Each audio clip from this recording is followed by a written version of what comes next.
مسیح میں آپ سب کی سلامتی ہو۔ زبور 49۔ دولت پر بھروسہ کرنا حماقت ہے، نیر مگنی کے لیے بنے کورا کا مزامور۔ آئے سب امتوں یہ سنو، آئے جہان کے سب باشندوں کان لگاؤ۔ کیا ادنا کیا اعلیٰ، کیا امیر کیا فقیر، میرے منہ سے حکمت کی باتیں نکلیں گی اور میرے دل کا خیال پرخرد ہوگا۔ میں تمثیل کی طرف کان لگاؤں گا، میں اپنا مومعہ ستار پر بیان کروں گا۔ میں مصیبت کے دنوں میں کیوں ڈروں، جب میرا تعقب کرنے والی بدی مجھے گھیرے۔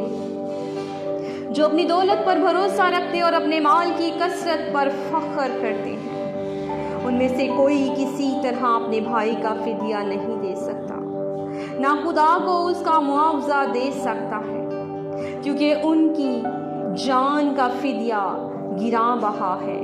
وہ ابد تک ادا نہ ہوگا تاکہ وہ ابد تک جیتا رہے اور قبر کو نہ دیکھے، کیونکہ وہ دیکھتا ہے کہ دانشمند مر جاتے ہیں، بے وقوف و حیوان خصلت باہم ہلاک ہوتے ہیں اور اپنی دولت اوروں کے لیے چھوڑ جاتے ہیں۔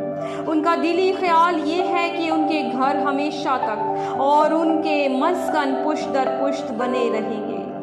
وہ اپنی زمین اپنے ہی نام سے نامزد کرتے ہیں، پر انسان عزت کی حالت میں قائم نہیں رہتا۔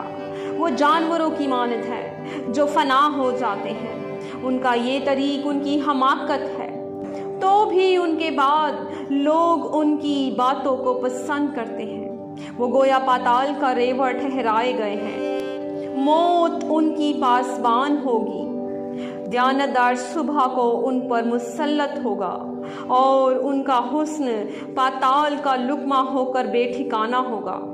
لیکن خدا میری جان کو پاتال کے اختیار سے چھڑا لے گا، کیونکہ وہی مجھے قبول کرے گا۔ جب کوئی مالدار ہو جائے، جب اس کے گھر کی حشمت بڑھے، تو خوف نہ کر، کیونکہ وہ مر کر کچھ ساتھ نہ لے جائے گا، اس کی حشمت اس کے ساتھ نہ جائے گی، خواہ جیتے جی وہ اپنی جان کو مبارک کہتا رہا ہو۔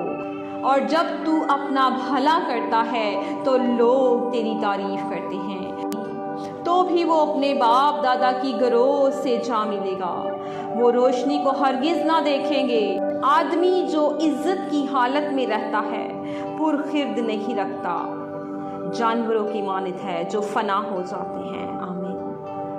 خداوند کے کلام کو مزید سننے کے لیے، سیکھنے کے لیے ہمارے چینل کو سبسکرائب کریں اور بیل دبانا نہ بھولیں، تاکہ آنے والی نئی ویڈیو کی نوٹیفیکیشن آپ کو سب سے پہلے ملے۔ خداوند آپ کو